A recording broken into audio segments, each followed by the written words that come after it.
como que eu torno a sua reunião melhor com a comunicação não violenta? E aí eu meio que criei isso, assim, como que a comunicação não violenta pode ajudar a fazer uma reunião melhor, a dar um feedback melhor? E não a dar um feedback mais amoroso, não, é assim, para que você realmente seja compreendido. Tem que ser falado, mas da maneira e forma correta. É isso. E eu comecei a perceber que a história que eu queria contar sobre mim, ela já não era mais a história que eu tava vivendo, de fato, assim. Não, eu não tinha mais, eu tinha vergonha de contar. Você já não queria ser a Cindy do banco. Exato. Você queria ser a Cindy do abacaxi. Exatamente.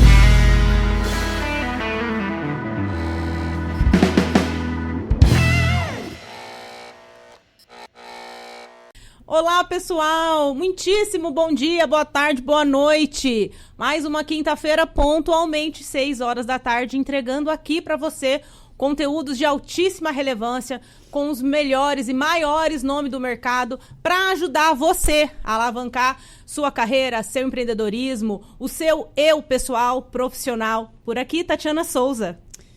Boa tarde, pessoal. Tudo bem por aí?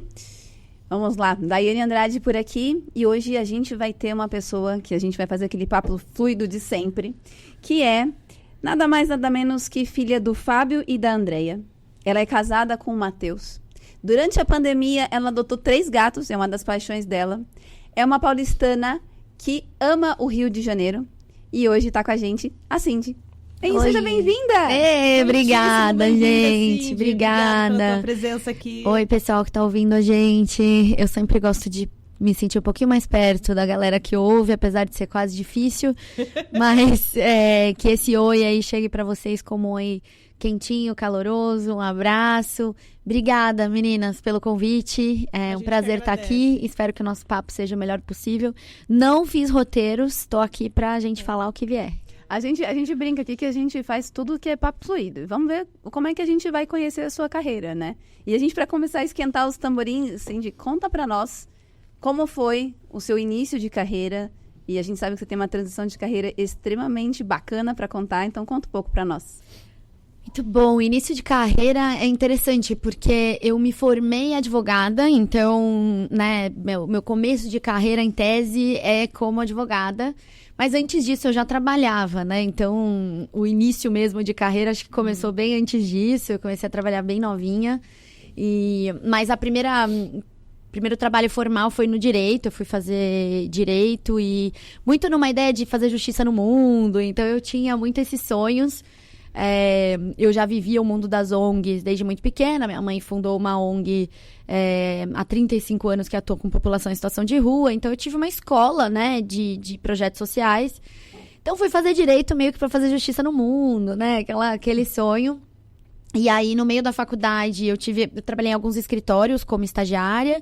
No meio da faculdade, eu tive a oportunidade de ir pro banco, pro mercado financeiro. Nossa. E aí, fiz carreira no mercado financeiro, assim. Fiquei 6 anos e meio lá, Faria Limer raiz, assim, bem Faria Limer. Eu juro por Deus que eu tinha colocado... Cara, no meu último ano de banco, até patinete eu andei na Faria Lima, assim. Sério? Então, eu realmente... Você foi as pioneiras do patinete na Faria Lima. A primeira vez que teve patinete na Faria Lima, eu tava lá testando essa inovação. Mas, enfim, eu entrei no mercado financeiro em 2011. E aí fiz uma carreira lá, assim, e eu não sei se a gente já conta o resto da carreira, mas assim, que é completamente diferente do que eu faço hoje. Mas o começo de carreira foi isso, assim, queria fazer direito, fazer justiça no mundo, acabei indo pra escritório, de escritório acabei indo pra banco. Mas aí em algum momento veio em você esse sentimento que, tipo, tá na hora de mudar. Foi, assim, o banco, cara, eu amei muito trabalhar no mercado financeiro, tá? Muito embora eu tenha feito uma transição de carreira, o tempo que eu fiquei lá foi maravilhoso, assim. Eu falo que grande parte do que eu aprendi sobre trabalho, sobre como trabalhar, Cara, eu aprendi muita coisa no mercado financeiro. Eu aprendi posicionamento, né? Eu trabalhava num banco que tinha muito pouca mulher, assim, né? Então, minha época, ainda mais. Exatamente. E eu trabalhava em banco de atacado, que é mais banco de operações estruturadas, de investimentos maiores e tal. Então, mercado de capitais, especificamente, nessa época, ainda era um mercado ainda mais nichado para homens, né? Uhum. Sim. Então, eu aprendi muito sobre posicionamento, eu aprendi muito sobre... eu, enquanto mulher e muito nova, mas sendo colocada em mesas com pessoas muito mais velhas que eu, em grande maioria homens. Então, assim, eu vivi muito esses conflitos de será que esse é meu lugar? Será que eu deveria estar aqui? Isso aqui E não com faz... assuntos bem complexos, né? Porque você era advogada de banco, ou seja, ali Total. era só para debater o que tinha em contrato, literalmente, ou uma execução não bem feita de um contrato, né? Imagino que os conflitos mediados por vocês desde aquela época, né, eram bem complexos. E assim, tem uma coisa, assim, eu fui tão Faria Limer que a área que eu trabalhava no banco eram aquelas áreas que só tem nome em inglês. Então eu fazia M&A, fazia Trade Finance, fazia Project Finance. Então tudo que é em inglês eu fazia derivativos. Daí entrei, assim, eu fazia essas operações que são operações menos triviais de banco, né? É um banco mais de atacado, assim, que a gente chama. É banco de investimento. E... eu acho que, assim, lá, eu tive a oportunidade dentro do banco de assumir a ouvidoria do banco, que era um cargo que eles precisavam de alguém perante o Banco Central para representar a ouvidoria. E eu vi o banco nascer no Brasil, né? Um banco que veio de Portugal, o Banco do Governo de Portugal, abriu um braço de investimento no Brasil. Eu entrei 2 meses depois deles terem autorizados a operar no Brasil. Nossa, assim. Então eu vi tudo nascer, tudo se estruturar, assim. Então foi muito legal ter feito parte disso, assim, sabe? Eu vi um banco nascer, assim, a construção de um banco. Então foi muito interessante, aprendi pra caramba, assim, eu fiz de tudo um pouco, até... contrato do ar-condicionado do banco até as grandes operações, né? Então, para mim, foi um grande aprendizado, foi uma escola. E dentro do mundo jurídico, eu também fui convidada a assumir a ouvidoria. Foi quando eu me certifiquei ouvidora e aprendi mediação de conflitos pela primeira vez. Ah, que interessante. Então, eu comecei a atuar lá, assim, né? Como uma mediadora. Eu, basicamente, atendia as demandas de reclamações que... uma instância que é a instância do saque, né? Não atendia. Então passava, já era o nível 2 dessa instância do saque. Exato. E aí foi quando eu ganhei um cargo de confiança no banco e eu era muito nova. Assim, eu virei ouvidora. Eu tinha 22 anos. Assim, Nossa, 21 anos. nova. 21 anos. 21. Então, assim, eu já tinha um nome no Banco Central, porque eu já, né, eu era responsável por isso no Banco Central. Eu já tinha um cargo de confiança lá, eu reportava a ouvidoria, como ele é um cargo que recebe muitas reclamações e tal, é um cargo muito sigiloso, né, como um todo. E aí você acaba escalando direto para falar com diretoria, assim. Então isso me ensinou muito sobre comunicação, que tem muito a ver com a minha, né, com o que eu faço hoje. Pô, eu tive que aprender a me comunicar, né, com essas pessoas, né, com pessoas que eram muito, né, de alto escalão do banco, muito nova, assim. E eu acho que a vida ela já tinha me preparado para isso, né? Os projetos sociais da minha mãe, eu já falava muito com gente diferente. Então, fui me preparando para isso. E aí, o que rolou foi... eu tava muito feliz. Eu cheguei o cargo de advogada sênior com 25 anos...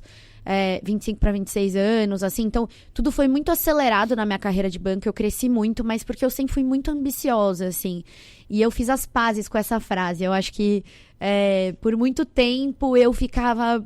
não, mas não é que é bem ambiciosa. É que, na verdade, aqui eu não vou explicar nada, assim. Eu sempre fui muito ambiciosa e é isso. E é isso, exato. Sempre quis fazer grandes coisas, sempre quis fazer dinheiro, sempre quis fazer projetos grandes, sempre quis fazer parte de coisas que eu achava importantes. E aí, eu construí essa jornada no banco, né? Então, isso aconteceu lá. Só que, lá para 2017, eu comecei a perceber em mim uma falta de motivação, assim. A alegria que eu tinha. Cara, a gente trabalhava dia 31 de dezembro, dia não sei o que lá. Era banco, né? Assim, não emenda feriado nenhum. Você vira à noite. Ainda mais... Só em banco. Exato. Mas eu imagino banco, a pressão. como não fecha o mercado, né? A bolsa e tal. Você meio que tem que operar sempre. E aí a gente opera ia fazer... basicamente 24 horas, né? Isso. Porque ainda mais quando a gente lida com investimento, E o aí, negócio de tá rodando fato, fora, não aqui, E né? aí, de Total, fato, total. Só sendo realmente apaixonado pelo que você faz, pra você aceitar trabalhar dia 31 É isso. e virada de ano. Eu amava, A assim. gente eu por achava... alguns anos fazendo isso, mas é porque, de fato, a gente gostava de fazer o que a gente fazia. Mas eu também acho que é porque eu me achava meio gente grande, assim, fazendo essas coisas, sabe? Então, como muito nova, eu já tava crescendo muito. E aí, do nada, eu tinha um call com um Macau, que era meia-noite. Eu achava isso o máximo. Nossa, eu sou muito importante, né? Exato. E tal. Então... Foi uma curva importante pra mim, de Exatamente. autoestima, de empoderamento, de consolidação da minha competência, né? E de que eu podia crescer, e que eu fazia acontecer. Então, foi muito legal, sim. Foi muito legal. Eu só pegando um parênteses, é importante ressaltar isso, porque hoje em dia, e aí você, inclusive, com a tua experiência, você traz aqui o teu ponto de vista. Hoje em dia é muito crítico quando você expõe para um funcionário que ele precisa trabalhar até mais tarde, ou que ele precisa se sacrificar um pouco para trabalhar numa virada de ano por um projeto importante, porque é exploração, porque é abuso de poder, é abuso de liderança, a empresa tá me explorando, aquela coisa toda. Hoje em dia já não é tão bem visto, né? Infelizmente, a geração de hoje em dia já enxerga isso com olho de... Não vou me dar tanto pela empresa assim. Sendo que o que você falou é muito verdade. Quando você se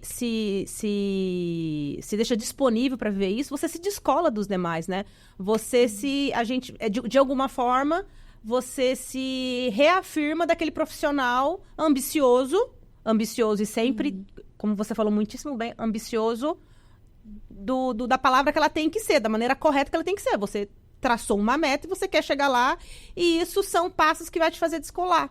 Sim. É importante reforçar isso hoje, né? Porque hoje em dia não é tão bem visto mais, né? Eu vou te dizer assim que, sinceramente, eu não acho tão ruim a leva de hoje em dia tá prezando por mais qualidade de vida, assim. Porque, ainda que tenha sido muito legal pra mim, né, e que era muito prazeroso, vale dizer que, cara, eu era uma menina solteira, não tinha que bancar minha casa. Exato. Eu chegava em casa, tava tudo super confortável e garantido, sabe? Então, de alguma forma, era muito confortável pra mim se eu precisasse ficar até mais tarde no banco, porque assim... Você não tinha ninguém te esperando.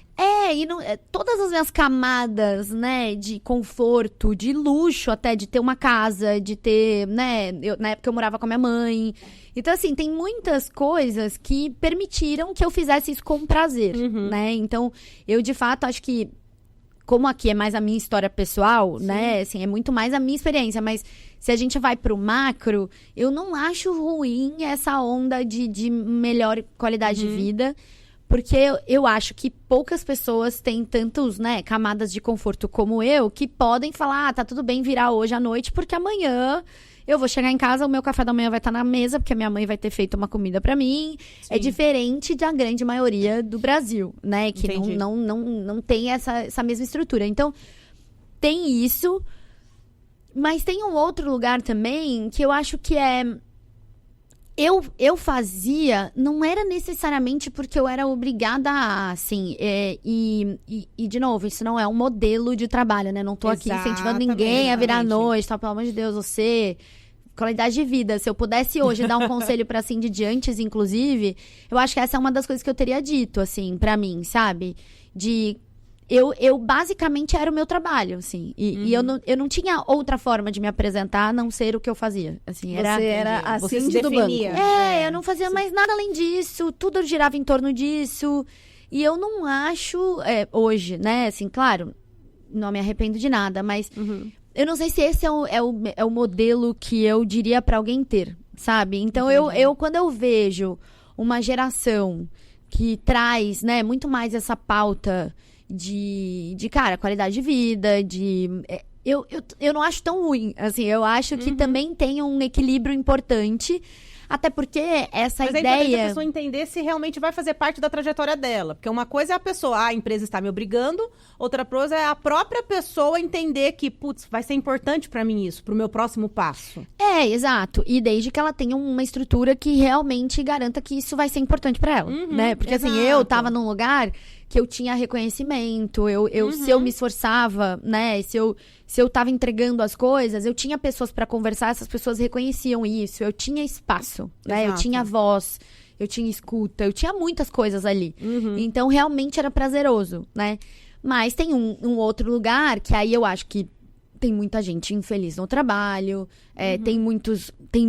É importante a gente entender que talvez essa cultura que eu vivi, ela se tornou tão forte, tão pregada pelas pessoas, que ela tá deixando muita gente doente, né? Assim, tem muita gente doente, tá super alarmante os números todos, e no fim do dia... as empresas visam lucro e quem fica com lucro é o empresário. Então, assim, você pode até, no fim do dia, você é um funcionário. Então, eu não romantizo o trabalho, assim, eu tô trazendo o que foi prazeroso pra mim, mas num lugar muito honesto aqui, mas eu não romantizo a ideia de, não, vire 1000 noites, porque, cara, no fim do dia, você tá gerando lucro pra uma outra pessoa, e assim... pensa o que é bom pra você e faz, assim. Pra mim era bom. Consciência, né? Até onde vale a pena, até onde não. É isso. E pra mim era bom, assim. Pra mim era... De novo, né? Tinha milhões de confortos e eu queria muito fazer dinheiro. Eu queria ser independente. Eu comprei meu primeiro apartamento com 24 anos e eu queria fazer isso. Eu queria inverter várias lógicas da minha família, de grana, de patrimônio, de coisas. Então, sempre fui eu e minha mãe. Então, eu tenho até hoje uma missão de aposentar minha mãe bem, da minha mãe viver bem. Então, eu tenho isso. Eu sou filha única da minha mãe, né? Por parte de pai, eu tenho várias irmãs. Então, eu sempre tive essa coisa de... Eu quero proporcionar a melhor vida do mundo pra minha mãe. Eu quero poder levar minha mãe pra viajar e tal. Então, eu acho que eu tinha muita motivação, porque eu tinha muitos objetivos, assim, que, cara, não tinha outro jeito de chegar neles que não fosse, sei lá, trabalhando demais. Se doar demais. E tentando crescer rápido. Cindy? E qual foi o momento que você olhou e falou, putz, eu preciso dar essa virada de chave na minha carreira? Lindo que eu construí no banco, lindo tudo que promocionou, mas eu acho que agora eu preciso dar um overlap de carreira. Como é que foi esse momento? É interessante, foi uma união de fatores, assim, mas acho que foi... Eu comecei a perceber que eu estava incomodada com a quantidade de trabalho, assim, um pouco de... Não era nem a quantidade, mas o formato. Tipo, eu olhava pela janela, tava um puta sol lá fora, falava assim, nossa, eu vou ter que passar o dia aqui no escritório, assim. Na minha cabeça, eu tinha que poder trabalhar num parque, né? E na minha época não tinha muito a ideia do híbrido, do home office, então assim, não... Então toda hora eu falava assim, galera, não tem problema a gente trabalhar. O problema é a gente trabalhar dentro de um escritório com ar-condicionado com esse puta sol lá fora, assim, não faz sentido. Então, esse foi um incômodo, mas não foi essa a chave, assim, esse era um incômodo que começou a surgir. Eu acho que a chave foi muito mais... eu tava um dia, às 10 horas da noite, num call com um advogado de uma operação financeira que a gente ia fazer, e a gente ia ficar madrugada nessa operação.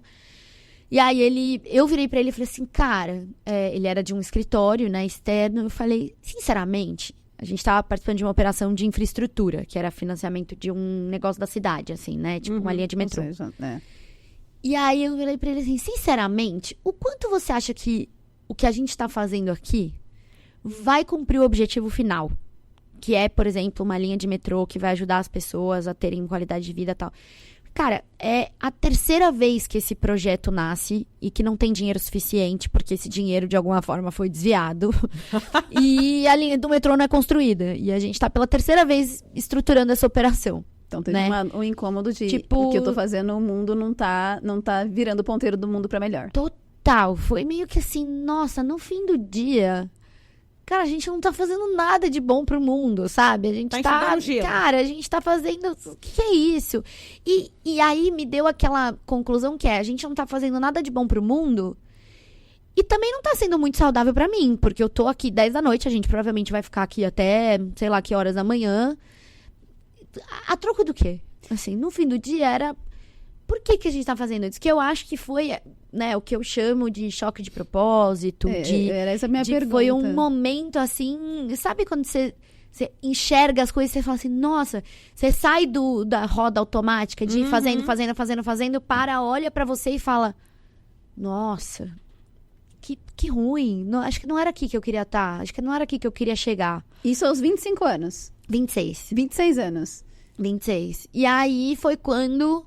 E aí, assim, eu sou uma pessoa muito... Eu até depois que eu comecei a trabalhar com os projetos sociais, uns lugares, eles me apelidavam de trator, assim. Porque eu sou assim, quando eu tenho algum desses insights, eu preciso executar ele no menor tempo possível. É tipo, vamos fazer. Eu sou sempre assim, tá, e o que a gente vai fazer? Qual que é o próximo passo? O que a gente vai sair daqui? Como vai ser? Então, a hora que isso aconteceu, na minha cabeça era, então tá, então não dá mais, então eu preciso sair daqui. Então, não tenho o que fazer. E aí, foi um grande acaso bom, que é esse advogado que tava do outro lado da linha, ele virou pra mim e falou assim, cara, eu não tô nem aí, assim, no fim do dia, tanto faz pra onde vai esse dinheiro, o que não vai, eu vou fazer o meu trabalho, que é estruturar os contratos desse negócio, deixar eles bons e tal.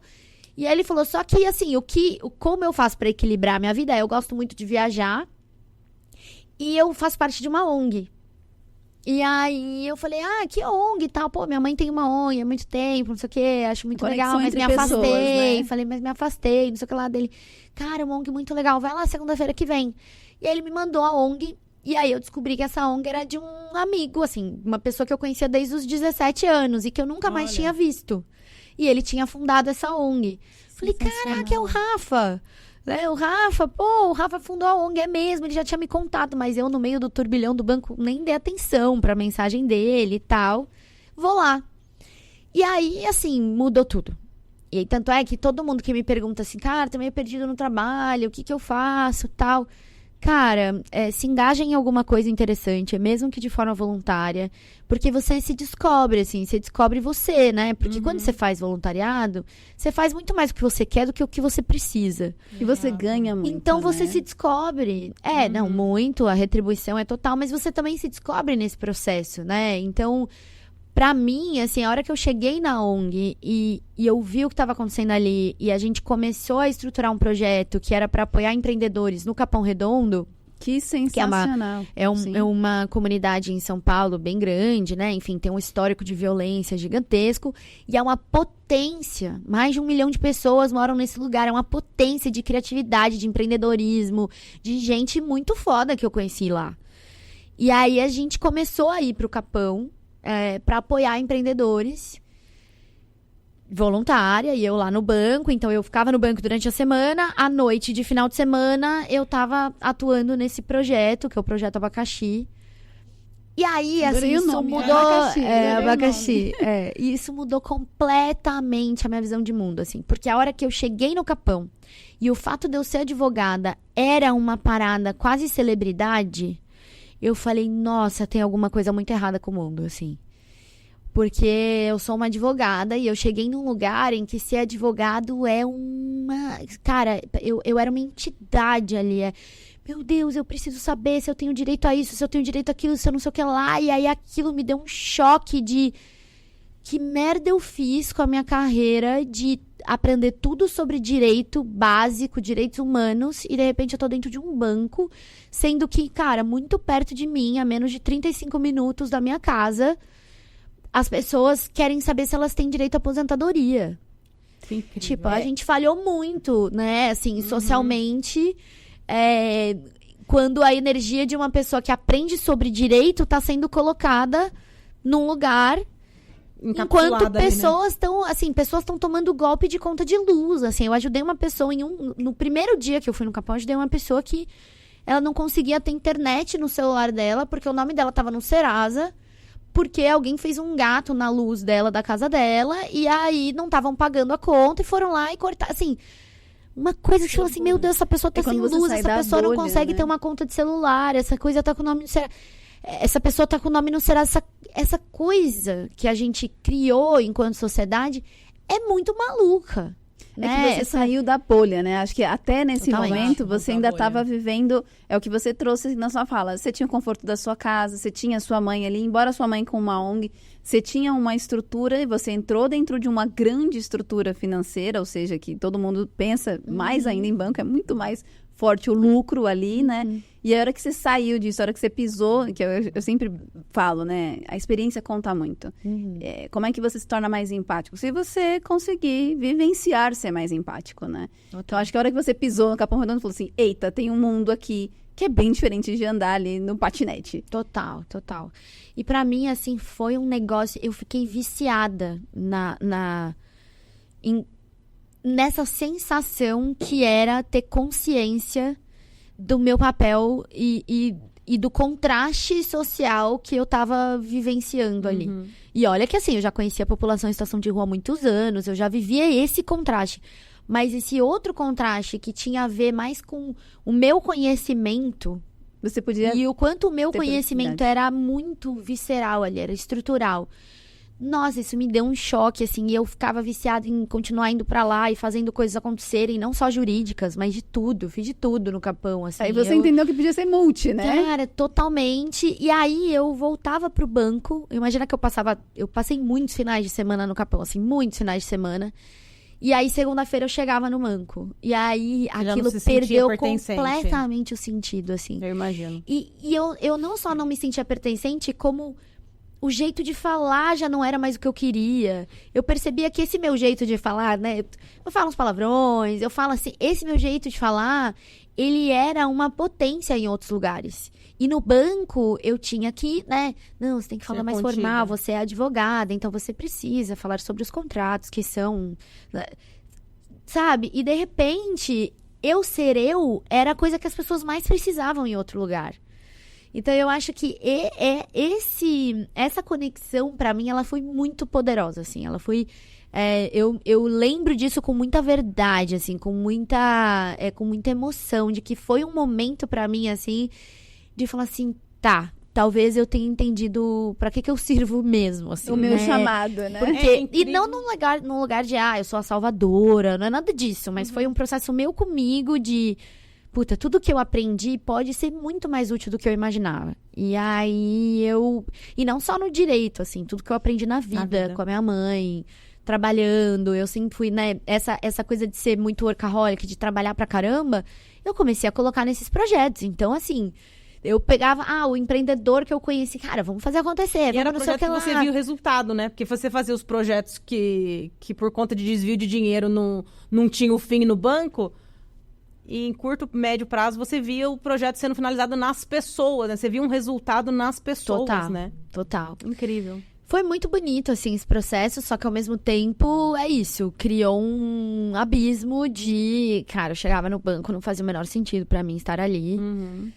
E aí foi muito interessante, porque aí eu tirei férias do banco, assim, cara, vou parar um pouco, eu tava muito bagunçada na minha cabeça, Até assim. então, férias pra você não existia. Não, eu tava eu precisei vender uma parte das minhas férias, porque já tinha vencido aqueles 2 anos de... Eu nem lembro direito. Aí você, como direito, sabia, meu Deus do céu, se eu não tirar férias ou não assinar aqui, a empresa vai dar multa, eu que não vou ter que responder no final do dia. Não, e aí eu tava assim, já tinha vendido e aí faltava 20 dias, assim, que eu tinha que tirar, era meio que você tem que tirar. E eu falei, ótimo momento pra tirar. E aí eu viajei e eu lembro de momentos muito específicos, de conhecer pessoas na viagem e contar o que eu fazia.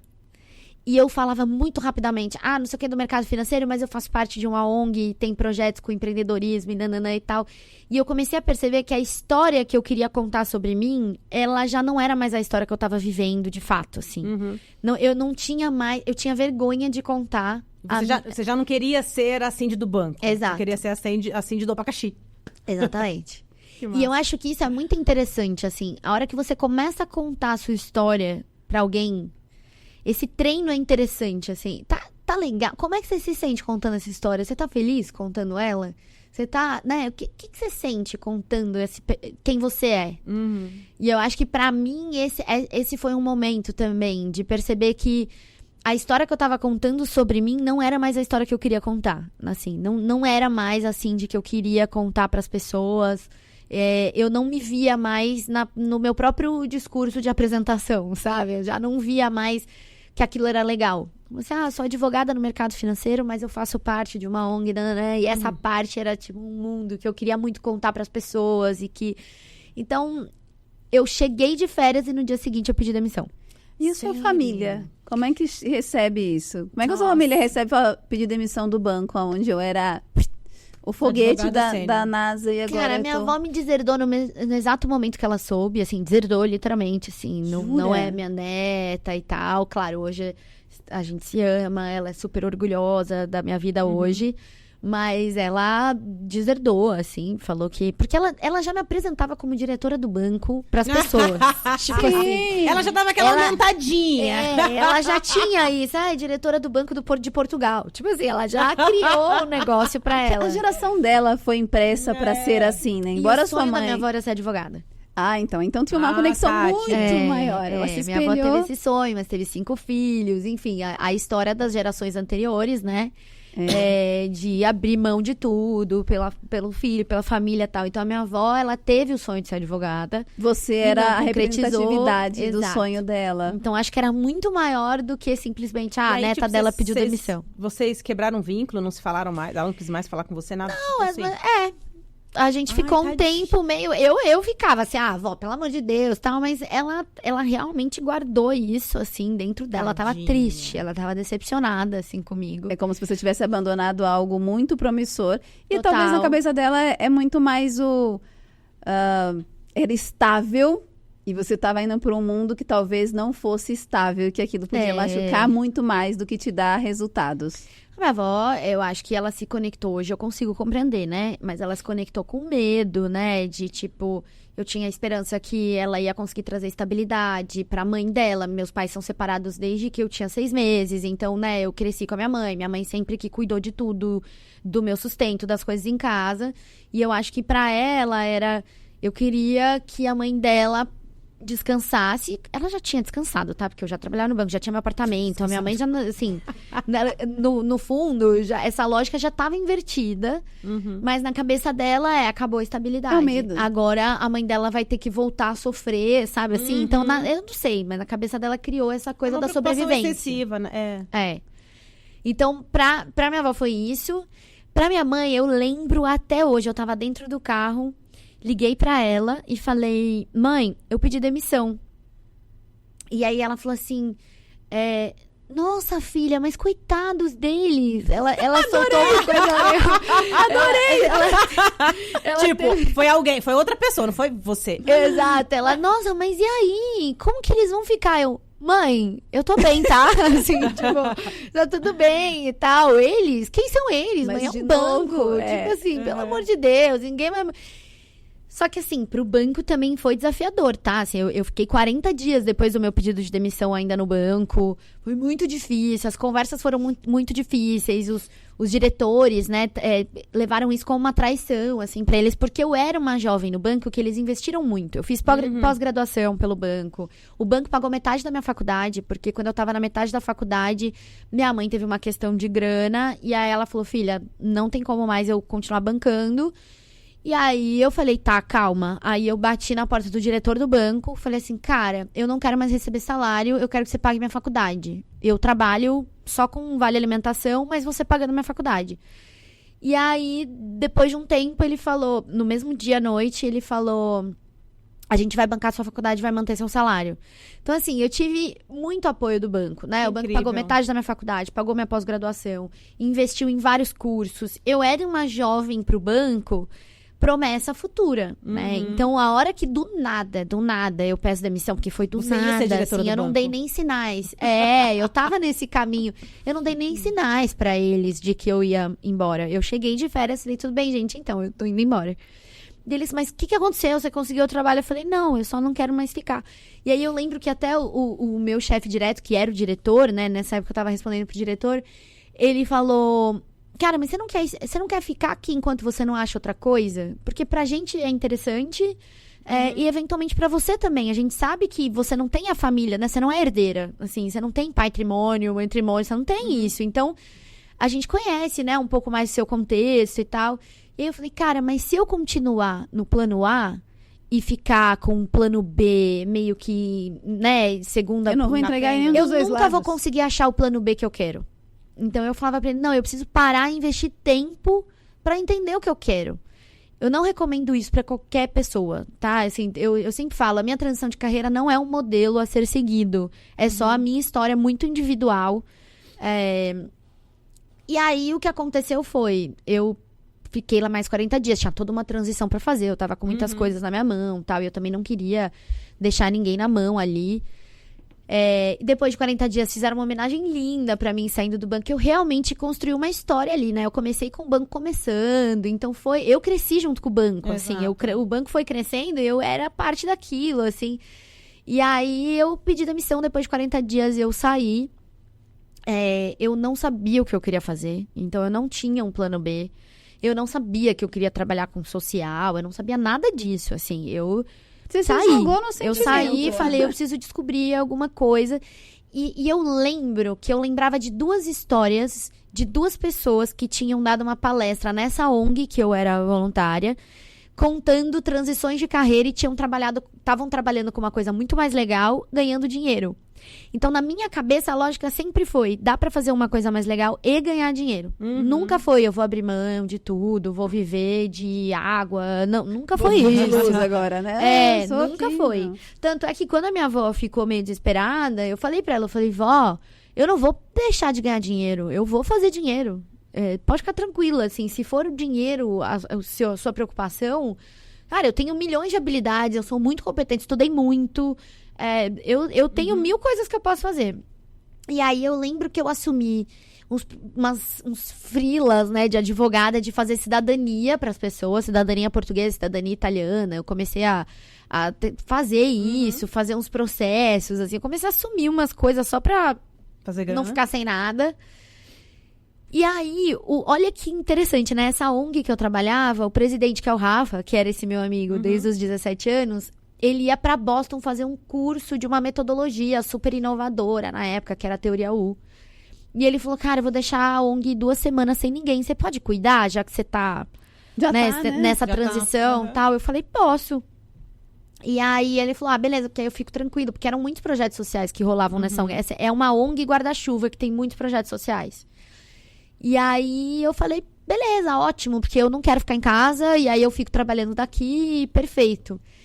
E aí, gente, foi assim, o que aconteceu foi, eu com a minha veia banco, trabalho, cheguei na ONG, eles ainda tinham um caixa de caneta que eles escreviam lá, caixinha da ONG, sabe? O dinheiro sai, o dinheiro entra, eu entrei e falei, não. A gente vai implantar processos. A gente vai organizar. A gente precisa de inscrições, de documentos. Rafael chegou e falou, vamos desenhar o fluxograma do negócio. Não, vamos resolver isso aqui. Você tá... Não. E era o Rafa e mais uma pessoa que trabalhava com ele, assim, mas essa pessoa ganhava uma ajuda de custo, assim. O Rafa ganhava R$1.000 por mês. Só pra vocês terem ideia. Ele era o presidente da ONG, ele ganhava R$1.000 por mês. E... cara, eu cheguei e falei, não, a gente vai fazer isso aqui ficar gigante. E aí, quando o Rafa voltou, eu comecei a ir atrás de ONG, porque eu falei, cara, se as outras ONGs estiverem igual essa, eu tenho a capacidade de conseguir ajudar muito a estruturar essas ONGs, né? Que legal. E aí, nisso, no que eu comecei a procurar, eu lembro que eu procurei o Instituto Ayrton Senna e uma outra ONG que eu tava procurando pra trabalhar, né? E aí o Rafa virou pra mim e falou, cara, você não quer vir pra base? Eu tenho R$2.000 pra te pagar. E aí eu falei, bom, não. A base sempre foi o amor, né? A base sempre foi o meu lugar de propósito. Eu não quero ganhar dinheiro aqui. Aqui eu faço por amor. E ele falou assim, cara, mas você não vai ganhar dinheiro aqui pra ganhar em outra ONG? Faz sentido isso? Tipo, a base precisa de você. Não é lógico. E aí eu precisei de 1 mês de um processo de convencimento, os conselheiros da base falando comigo, todo mundo, porque eu precisei dentro de mim virar essa chave de que tudo aquilo que eu fazia por muito amor e que eu achava que eu só tinha que agradecer, não era justo ganhar dinheiro, que eu não podia envolver dinheiro ali, né? Eu podia ajudar eles a ganharem mais dinheiro, mas eu ser a pessoa que ganhava dinheiro, pra mim era injusto, assim, não tinha lógica aquilo. E aí eu precisei de 1 mês, sendo que assim, a gente tava falando de R$2.000, num contraste do que eu ganhava no banco, assim, sabe, era muito diferente. Não pagava minhas contas, esses R$2.000, né? Eu tinha financiamento de apartamento, eu tinha financiado carro, eu já tava vivendo sozinha já, morava sozinha, então eu já tava numa outra estrutura. E aí, depois de 1 mês, eu falei, quer saber? Mas vamos com uma missão. Eu vou levantar a bandeira de que se ganha dinheiro trabalhando com social, porque se eu ganhava dinheiro pra fazer, eventualmente, o mundo não ser tão melhor, por que eu não posso ganhar dinheiro pra fazer uma parada que torna o mundo muito melhor? Exato. Então, eu fui com essa bandeira, assim, eu quero profissionalizar isso aqui, eu quero fazer isso aqui, atuar como uma empresa,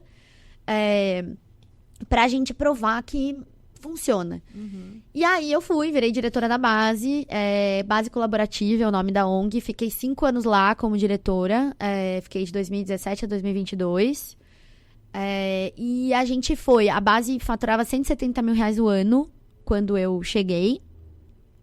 E no final, acho que do segundo ou terceiro ano que eu tava lá, a gente tava faturando 3,5 milhões, assim. Uau! Então, eu realmente fiz um olhar assim, cara, precisa ter captação, precisa ter distribuição, precisa ter mais projeto. Participei da fundação de vários projetos, projeto na Amazônia, projeto nos presídios, projeto assim. A gente fez muita coisa acontecer e lá, grande parte do que eu desenvolvi foi criar uma área para as empresas. Então, a gente não conversava com as empresas quando eu cheguei lá. E aí eu falei, a gente precisa conversar com as empresas. O que a gente faz é muito bom. As empresas precisam patrocinar isso de alguma forma. Eu vou abrir uma área de captação com empresas. No final das contas, o que aconteceu? A base era um lugar que dava muitos cursos também. Então, a base, ela tem projetos sociais, cursos de desenvolvimento para você ser uma pessoa melhor para você primeiro, depois você pode ser uma pessoa melhor para o mundo participando dos projetos sociais. Sim. E uma grande comunidade em que essas pessoas todas elas se encontram. Então eu vi muita gente chegar na base e transicionar de carreira, assim, e mudar as suas vidas. A base virou uma comunidade de gente que queria se transformar, ainda existe, né? Eu não tô mais lá, mas ainda existe. E ainda tô no conselho da base, ainda faço parte ali do movimento. Base é um guarda-chuva do projeto do Rafael Abacaxi. O Rafa é o presidente da base. O Abacaxi nasceu dentro da base. Entendi. Né? Então, o Abacaxi foi um dos projetos que a gente fundou dentro da base. O Rafa era o presidente fundador. O Rafa criou a base, que é esse guarda-chuva. E aí lá eu conheci várias comunidades no Brasil, eu conheci projetos, lá eu entendi.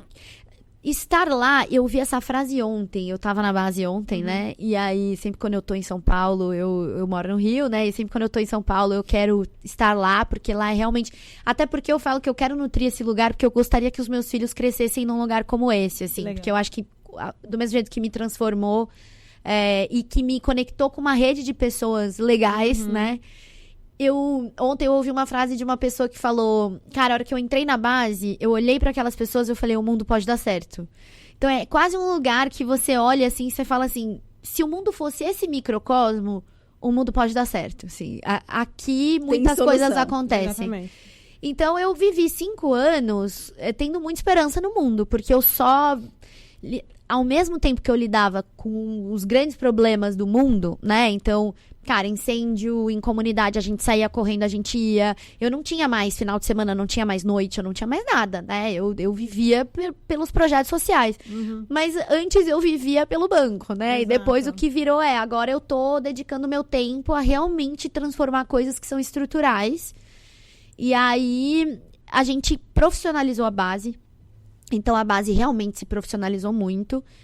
E eu comecei a estudar metodologias de desenvolvimento humano, porque eu achava que se as pessoas fossem melhores, e essa era uma tese da própria base, o mundo podia ser melhor.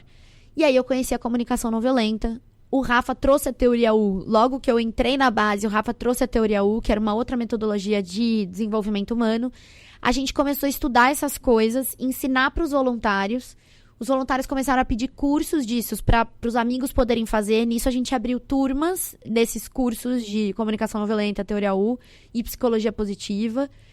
Disso, as pessoas que vinham para os cursos trabalhavam em empresas, começaram a pedir para a gente levar esses temas para as empresas e assim a gente se tornou palestrante, facilitador de treinamentos e workshops. Então, desde 2018, a gente vem ensinando esses temas em empresas, para pessoas, enfim, para comunidades. A gente leva esses temas para vários lugares, mas foi muito orgânico. Eu nunca virei e falei, eu quero ser uma profissional de comunicação não violenta, né? Foi orgânico. Então, em paralelo com esse lugar executivo de ONG, eu fui me desenvolvendo enquanto palestrante, facilitadora, né? Especialista nesse tema que era comunicação não violenta, que era a comunicação, que era o conflito, que era uma coisa que eu resgatei do banco, né? Que eu já vivia. E aí eu comecei a ser chamada para fazer mediação, comecei a ser chamada para levar treinamentos de comunicação não violenta para os lugares. Então, eu me desenvolvi em 2 papéis ali na base. E o Rafa também, né? O Rafa também virou um especialista em teoria U. e presidente da base. Então, a gente tinha esses 2 chapéus, né? Assim, tanto de executivo, de fazer os projetos acontecerem, as coisas acontecerem, quanto de... também, né? Além de ser executivo, a gente também era especialista de conteúdo, assim. E aí, esse braço das empresas financiou grande parte das coisas na base, sim. Porque é uma sede do lado do corporativo também, porque eles estão na bolha, na mesma bolha de quando você estava no banco. A realidade das empresas é outra. A hora que você fala, olha, tem esse mundo de possibilidades e que talvez isso gere até mais lucro para você, porque as pessoas vão aprender coisas novas, né? É isso. Começa a fazer fervura ali no final do dia, né? Então, o resultado vem diferente. Não é que ele vai vir marretado ali, né? Ele vai vir diferente. E teve uma coisa que eu tinha a linguagem do corp, né? Eu tinha a linguagem do corporativo. Eu peguei essa metodologia comunicação não violenta, que até então pra mim era de abraçador de árvore, porque eu também tinha essa visão. Tipo, e toda organização tem, porque não conhece o que é exatamente. Na minha cabeça era comunicação não violenta. Meu amigo, vem aqui trabalhar no banco pra você ver o que é comunicação não violenta, sabe? Então, eu também tinha isso.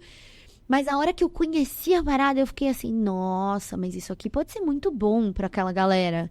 Isso pode ser muito legal, só que tem que ter um jeito de explicar isso que seja menos num lugar mais idealista da coisa e muito mais num lugar prático. Como é que eu mostro o KPI pra essas entregas? É isso. Como que eu torno a sua reunião melhor com a comunicação não violenta? E aí eu meio que criei isso, assim, como que a comunicação não violenta pode ajudar a fazer uma reunião melhor, a dar um feedback melhor?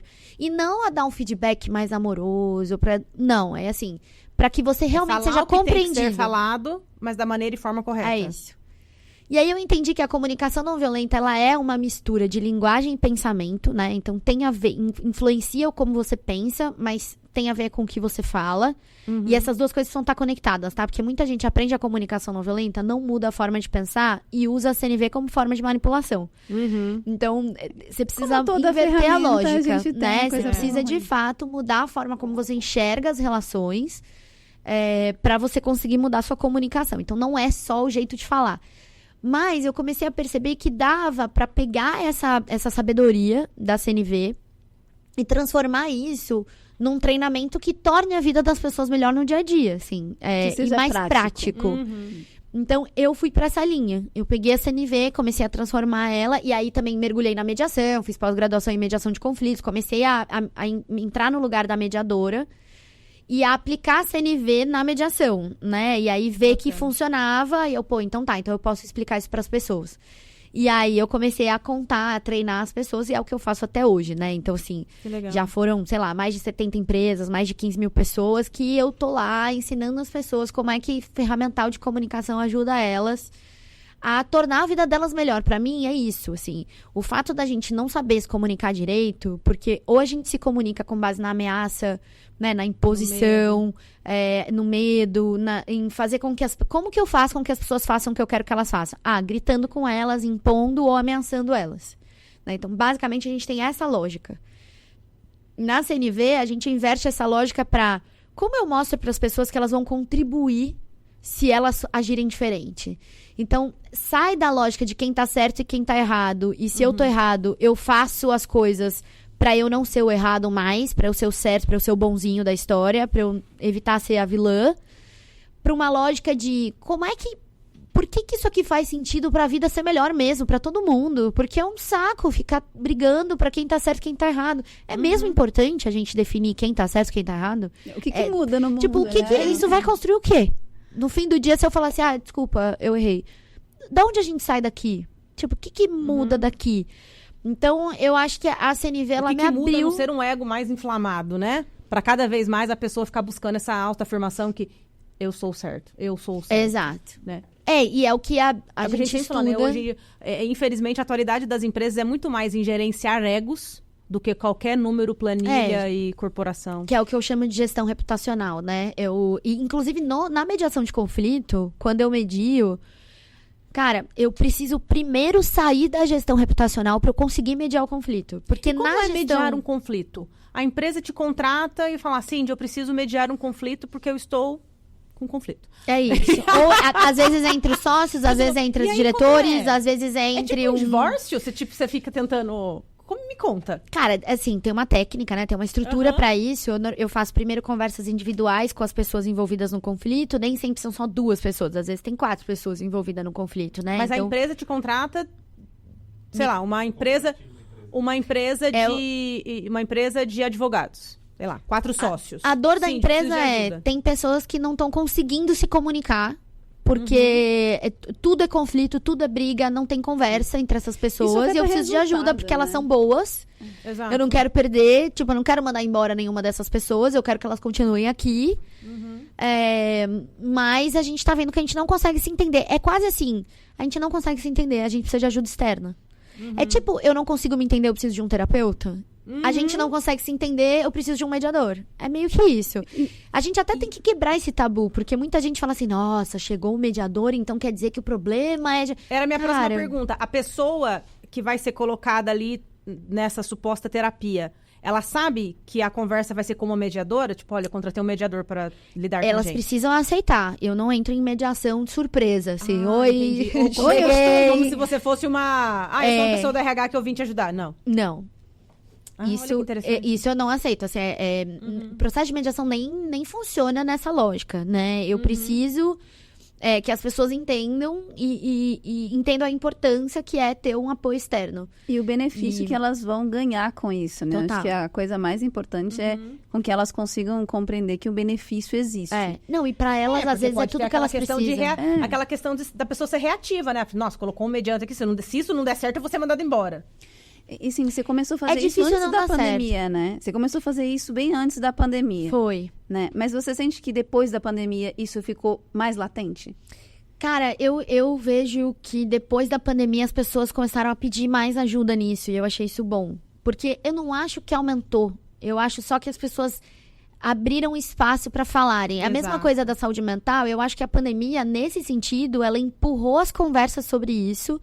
De forma que deixou de ser um tabu você falar que você é muito ansioso, que você tem depressão, que você não gosta de Você ficar precisa sozinho. passar mais tempo na sua casa para você ter uma qualidade de vida. É Para as isso. organizações, é certo a gente dizer que talvez a pandemia tenha colocado um holofote do tipo, olha só, eu posso estar perdendo lucro, perdendo produtividade, perdendo whatever que seja, porque eu não estou trabalhando os meus conflitos internos.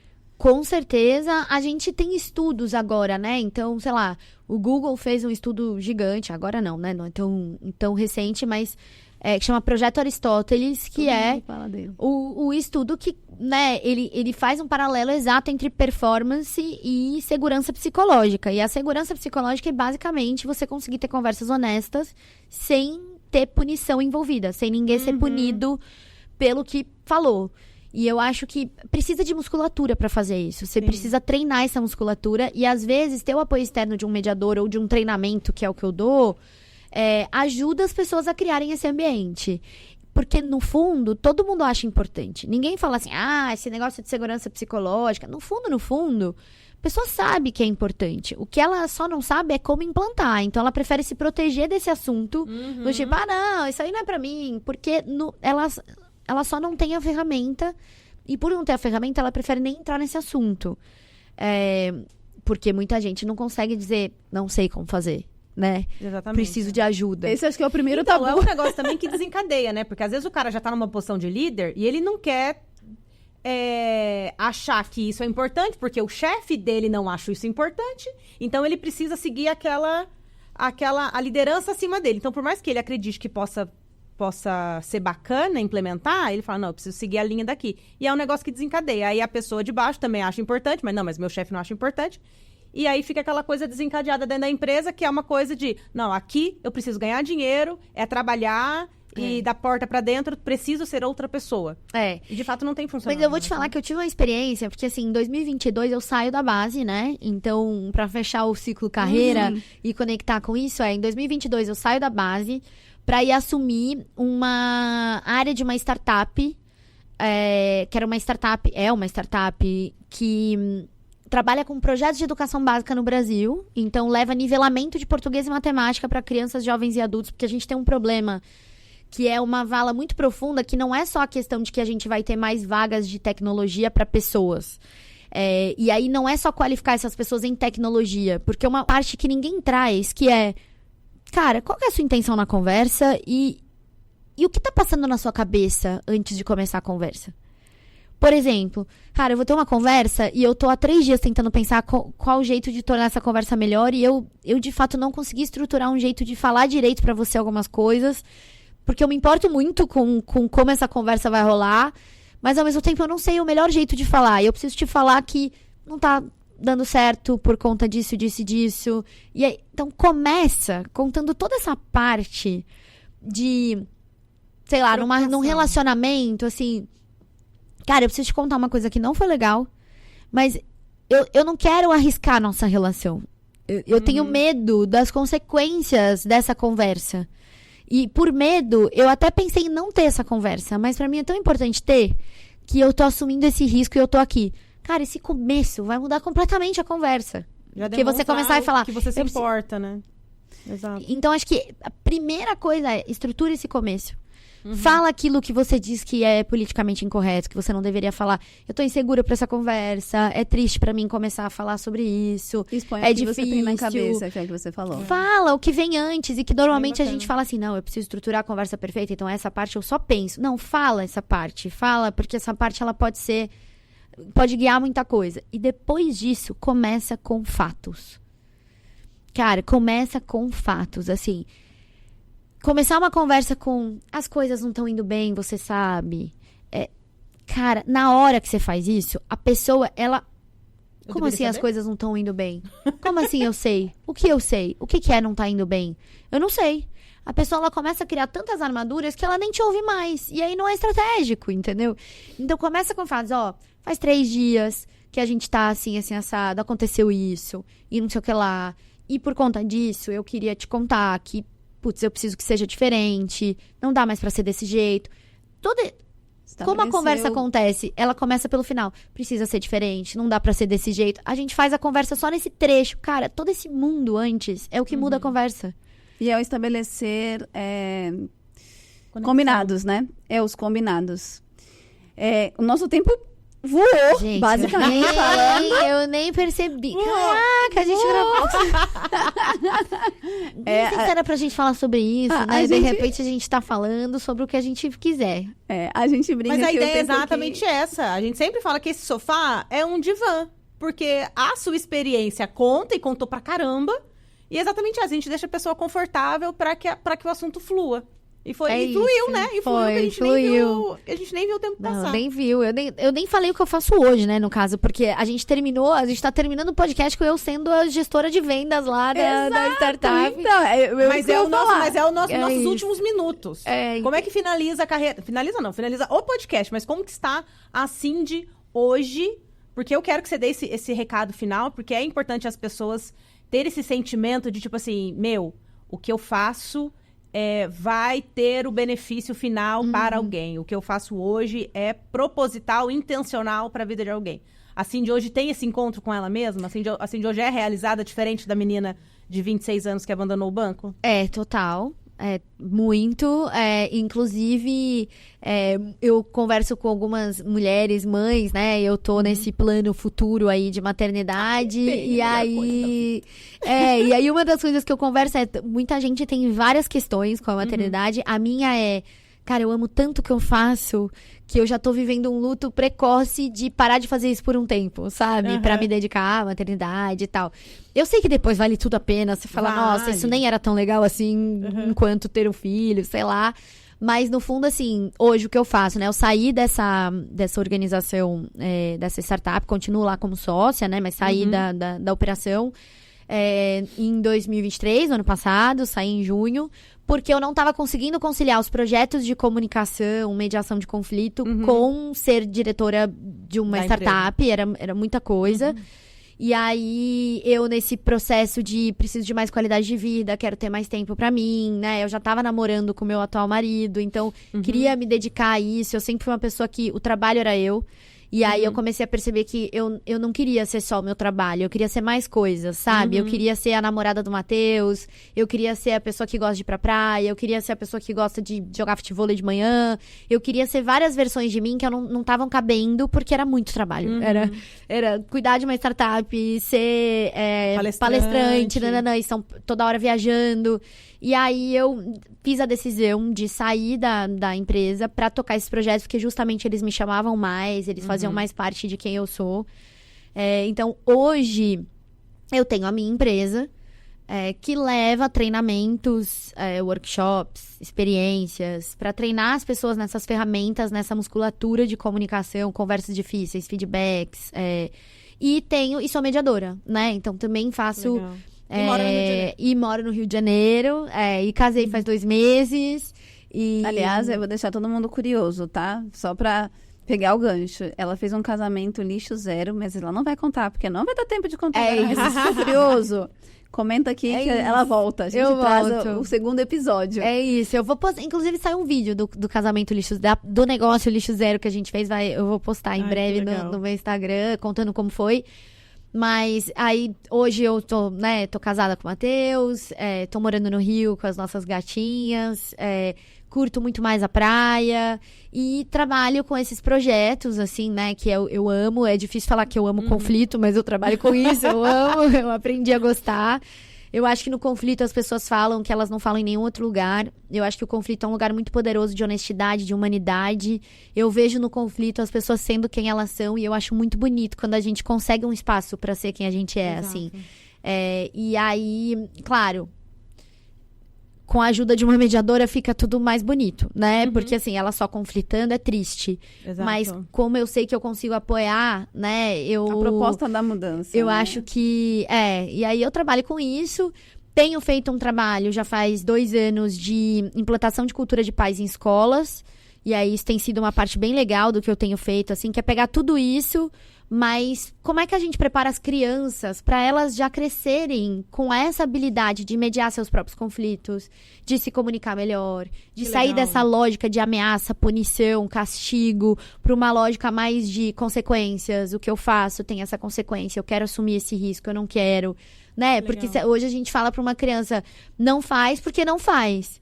Mas e se fizer, vai de castigo. Agora, se ela consegue entender a consequência daquilo, ainda que ela continue dizendo, eu vou fazer mesmo assim, tá tudo bem, mas passa a ser um acordo entre nós. E não uma ameaça de punição. Passa a ser um jeito que a gente combina. Beleza, se você fizer, vai funcionar desse jeito. Você pode escolher, né? Você tem a sua autonomia, mas essa é a consequência. Então, acho que trazer um pouco mais de autonomia para as relações, assim, desde pequena. Então, eu tô levando esses projetos para escolas, tô achando muito legal, assim, tá sendo uma outra experiência levar para esse mundo. Já é uma conexão sua com a maternidade, com as crianças e tudo mais. Total. Eu acho que veio muito. Mãe logo em breve. Vai vir. Eu quero ver essa mãe com filho, comunicação, mediação. Eu quero ver como vai ser essa versão. Eu sempre digo, assim, que quando a gente tem filho... e eu sempre reforço, as empresas descobrem profissionais com skill que são totalmente diferentes, totalmente porque você falou agora empoderados. Você falou agora há pouco, eu já tô vivendo o luto que eu vou ter que abandonar por um tempo pela maternidade. No piscar de olho, você já vai estar conciliando tudo. Exato, Porque é natural da mulher e da mãe. Não, ainda mais com o filho, que você vai falar assim, cara, eu vou provar pra minha filha, não de uma maneira... workaholic, né? Mas de uma maneira tipo, puta, isso me faz feliz. Então, quanto mais eu estiver feliz, mais a minha filha vai sentir essa felicidade de mim. E aí eu vou passar pra ela. Foi exatamente o que eu senti quando. Com certeza eu quero que os meus filhos, eles saibam que eu trabalho muito, mas que não é aquela coisa do acordar de manhã e falar, eu tenho que ir trabalhar, filho, desculpa. Pra pagar seu leite, pra pagar sua escola, não. Porque você também você vai me entender, é isso, vambora. Então, que legal. Enfim, vou viver esse momento, mas hoje é isso, assim, acho que um pouco de conclusão dessa carreira. É difícil até fazer um pitch. Às vezes eu até fico pensando, cara, um pitch muito montado de carreira é muito difícil pra mim. Né? Tipo, cara, eu comecei advogada e eu fui ser executiva de ONG. O Ricardo sempre falei, faça seu pitch em 1 minuto. Gente, não dá. Eu sempre fico na minha cabeça, pitch 1 minuto, eu não consigo. Não, depende, sabe? E a gente é mulher, a gente fala bastante. A real é que depende meu pitch de carreira, depende. Cada hora eu falo uma coisa, aí eu lembro que eu esqueci de um pedaço. Falo, nossa, mas as pessoas não vão saber disso, era tão importante. Mas eu falei tenho que... Porque, de novo, a minha carreira não foi linear, né? E eu acho que isso é muito importante. Muitas vezes as pessoas, elas ficam buscando o encaixe pra conseguir contar uma coisa fluida da história delas. Cara, nem sempre é. Sempre assim. Saí do banco, fui pra ONG, de repente virei especialista em mediação e comunicação. E aí é isso. E é nesse gancho, Cindy, que eu quero finalizar, porque eu acho que é um ponto muitíssimo importante, o quanto foi valiosa a sua entrega aqui hoje, porque tem muitos profissionais, e a gente se conecta bastante, graças a Deus, com muitos profissionais, e profissionais dinossauros, que estão nas empresas há muitos anos, ou empreendedor, enfim. Mas tem muita gente que vive esse conflito interno, que tem aquela vozinha do tipo, vai empreender, vai fazer o que você gosta, vai encontrar teu propósito. E hoje em dia se fala tanto em propósito, e muita gente tem se auto-questionado, qual que é o meu propósito? Eu tô aqui, eu tô nessa empresa há 10 anos, 20 anos, 30 anos. Qual que é o meu propósito? E eu queria que você finalizasse dessa forma. Conecta com esse nosso telespectador, com esse profissional que às vezes está ali trabalhando pelo salário, trabalhando sem propósito, como talvez tenha sido com você lá nos seus 25 anos com o banco. E qual que é a dica, qual que é esse acolhimento desse conflito que você deixa para esse funcionário e falar, vale a pena, não tenha medo, não se conecte com o seu medo, se encontre no propósito e vai atrás dele porque vale a pena. A câmera é sua, fique à vontade. Olha só, essa pergunta é bem fácil de fazer. Cara, a primeira coisa propósito pra mim é aquilo que você se propõe a fazer, porque faz sentido pra você, porque você tem a sensação que você tá contribuindo. Eu acho que é menos romantizado, assim, sabe? Eu tenho uma visão que, cara, você se propõe a fazer uma parada, é isso, primeiro passo. Segundo passo, você faz isso porque faz sentido? Ou você tá fazendo isso porque você tem que fazer... porque não sei o que lá, sabe? Exato. Pra mim, esse é o propósito, assim. É claro, se tiver um toque de resolver algum problema social do mundo, melhor ainda, porque, assim, porra, a gente precisa de pessoas que se engajem em de fato, estar pensando nas questões do mundo, né? Então, acho que tem isso. Como mudar, né? Eu sempre acho que você precisa falar mais sobre isso, né? Quando a gente estuda... estruturas de violência, eu estudo muito isso, né? Estruturas de violência mais macro, não foi o tema aqui, porque sai completamente fora, que é mais uma caixinha do pitch de carreira. Mas eu gosto muito de estudar estruturas de violência, né? Como um todo. E grande parte do que a gente estuda sobre como começar a desconstruir as estruturas de violência é a gente falar mais sobre elas. A gente falar mais sobre isso. Então, eu acho que uma primeira barreira que você precisa quebrar é sentar com alguém e falar... eu não tô tão feliz quanto eu achava que eu ia estar. E você ter espaço pra falar disso sem alguém virar e falar assim, não, mas calma, vai passar, mas não sei o que lá. Tipo, do mesmo jeito que eu viro e falo assim, eu tô vivendo um luto com relação a isso, e ninguém vai falar, não, mas pensa pelo lado bom. Cara, não tem, deixa eu só falar do que é o luto. E é isso. E ponto. Assim, né, amanhã, a gente tá gravando aqui um dia antes do Dia dos Pais, né? E amanhã é Dia dos Pais, eu perdi... Não, tá. Então, tudo bem, segue. Então, por exemplo, no Dia dos Pais, eu sempre falo, cara, eu perdi meu pai faz 3 anos, e no Dia dos Pais eu vivo luto, e ponto. E aí muita gente vem, não, calma, mas e se você fizer isso, e se você fizer aquilo? Cara, eu só quero viver o luto, assim, eu só quero esse espaço. Curar, né? Então, se você tá nesse momento, eu acho que é importante você contar isso pras pessoas. Lembra aquele comecinho de conversa que eu convidei? Começa falando assim, olha só, eu tenho um negócio pra falar, e eu não quero que você positive ele. Eu quero só poder ter espaço pra falar. Perfeito. Eu não tô tão feliz quanto eu gostaria. Eu não tô fazendo exatamente o que eu acho que eu gostaria de fazer. Eu não acho que eu sou tão útil assim. E eu preciso falar sobre isso. Então, eu acho que falar sobre isso é um caminho. É um primeiro caminho. E, por último, estar perto de pessoas que estão vivendo uma vida mais parecida com a que você gostaria, assim. Ai, que massa. A minha chave de virada foi eu ver aquelas 2 palestras daquelas 2 pessoas que ganhavam dinheiro e trabalhavam com social. E eu lembro até hoje dessas 2 pessoas e falo... Eu virei a chave quando eu assisti essas pessoas contando a história delas. E eu me aproximei delas e falei, caraca, dá pra trabalhar com social e dá pra ter dinheiro. Então...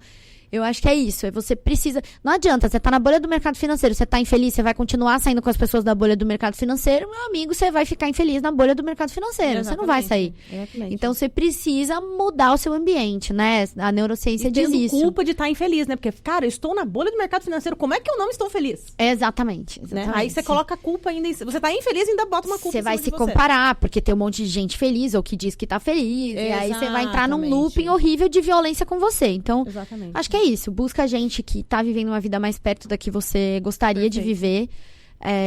Porque você se sente menos patinho fora da história ali, né? Você vai começando a se sentir pertencente. Foi o que eu falei da minha linguagem. Cara, teve lugares que eu percebi que a minha linguagem cabia, que o meu jeito de ser cabia mais. Eu acho que, no fundo, a gente tá traçando aqui uma linha de pertencimento, né? Exato. Tipo, então, pra pertencer, você precisa estar em lugares que cabem mais você, assim, que, né, que você caiba um pouco mais. Perfeito. Mas pra isso, tem espaço anterior de você falar. Porque senão ninguém vai saber. É o primeiro passo. Ninguém vai saber. E no fundo, ninguém tá se importando de fato com como você tá. Se você não falar. Então, ninguém acorda de manhã e fala, como será que estão as pessoas, né? Como será que tá... Ninguém tá pensando em você. Então, se você não virar pra pessoa e falar, eu quero falar sobre como eu tô, ninguém vai buscar isso. Porque tá todo mundo tentando lidar com seus próprios dragões, né? Então, assim...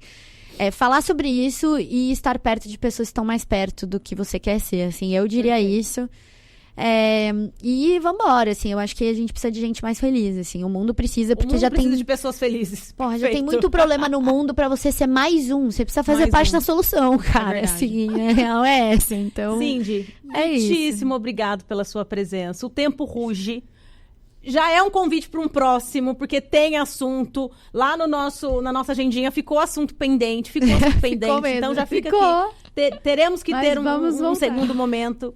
Obrigado pela tua presença, obrigado pelo teu tempo. Parabéns pela tua trajetória, é incrível, inspiradora. Por isso que você está aqui contando a sua experiência. Obrigada meninas, muito bom. Sensacional. A sua linha de ferramenta eu acho que é muito necessária para o mundo que estamos vivendo e para o próximo passo do mundo. Isso. O que nos moveu até aqui não vai nos mover para o futuro. Então, acho que é maravilhoso ter você aqui com a gente ensinando tanta coisa. Como que as pessoas te encontram nas redes sociais? @Cindy Carbonari. CINDY Carbonari, LinkedIn a mesma coisa, é isso. Hoje eu tô basicamente nessas duas plataformas aí, não tão ativa, assim, mas eu tô por lá, assim, se me mandar mensagem, foi assim que a gente chegou até aqui, né? Então, exatamente. Se me mandar mensagem, eu sempre respondo, tô lá. Obrigada pelo convite, obrigada pelo espaço para eu conseguir caber aqui também. Eu acho que o podcast, ele traz pertencimento para muita gente, né? As pessoas conseguem contar a história delas. Sim. E aí elas passam a caber mais no mundo, então quero agradecer. Porque, de fato, é esse o nosso propósito que a gente tenta levar um pouco para o mundo, né? Levar experiências tão excelentes quanto você teve. A gente quer criar essa rede aqui de networking, considerando que é possível ser feliz no trabalho, é possível alcançar um projeto ganhando dinheiro e tendo ambição e fazendo ressignificados de carreira e posições. Esse é o nosso tipo de contribuição para o mundo. É isso. Muito obrigada por isso. Obrigada. E muito obrigada a você por mais uma quinta-feira estar aqui nos assistindo. E eu tenho certeza que você foi impactado com essa história. Comenta aqui pra gente qual foi o teu impacto, o que te remeteu toda essa história. Fala pra gente o que você tem sentido de nos acompanhar aqui no podcast. E aproveita, se você tá assistindo pelo YouTube, corre lá, segue a gente no Instagram, segue a gente no LinkedIn. Tá no LinkedIn, tá no Instagram, corre a gente, segue lá no YouTube. Mande este conteúdo para quem você achar importante, manda lá na sua rede de família. Enfim, vamos disseminar informação importante que deve ser compartilhada e contada para todo mundo aí. Um super beijo para você, obrigada pela tua presença. Pessoal, até a próxima. Tchau, tchau.